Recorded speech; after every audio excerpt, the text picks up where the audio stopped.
BJP चुनाव कैसे जीतती है, यह विपक्ष ने कई बार देश को बताया है।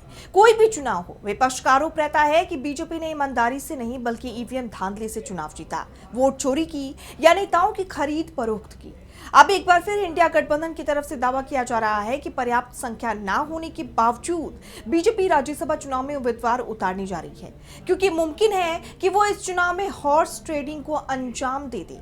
इसको लेकर अब चुनाव आयोग को चिट्ठी लिखकर इससे अवगत भी कराया गया है। तो आखिर किस तैयारी में है बीजेपी, जानेंगे इस रिपोर्ट में। 18 जून को राज्यसभा के चुनाव होने वाले हैं, जिनमें झारखंड की भी 2 सीटें शामिल हैं।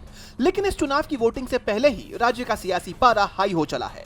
मतदान से पहले ही राज्य में बीजेपी पर विधायकों की खरीद फरोख्त यानी हॉर्स ट्रेडिंग की चर्चाएं तेज हो गई हैं। दरअसल इस खींचतान की वजह यह है कि बीजेपी ने अपनी कम संख्या के बावजूद एक उम्मीदवार मैदान में उतारने का ऐलान कर दिया है। इसको लेकर जेएमएम के महासचिव सुप्रियो भट्टाचार्य ने सीधे चुनाव आयोग का दरवाजा खटखटाया है।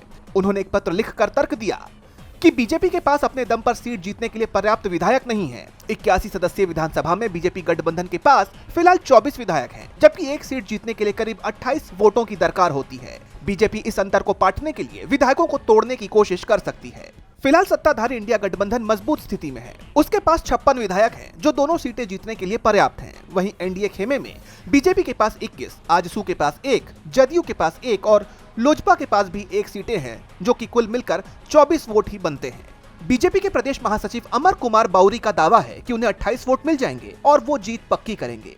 लेकिन ये दावा कैसे सच होगा? सवाल यही है कि क्या हॉर्स ट्रेडिंग के जरिए सीट जीती जाएगी, यानी शिबू सोरेन के निधन से खाली हुई सीट और दीपक प्रकाश का कार्यकाल खत्म होने के बाद जो जगह बनी है, उस पर दोनों तरफ से जोर आजमाइश जारी है। जेएमएम का चुनाव आयोग को चिट्ठी लिखना इस बात का संकेत है कि सत्ता पक्ष इस बार कोई जोखिम नहीं लेना चाहता।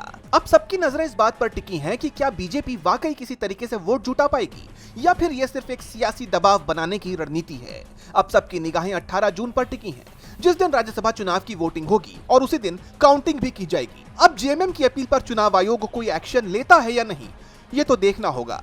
डीबी लाइव की रिपोर्ट।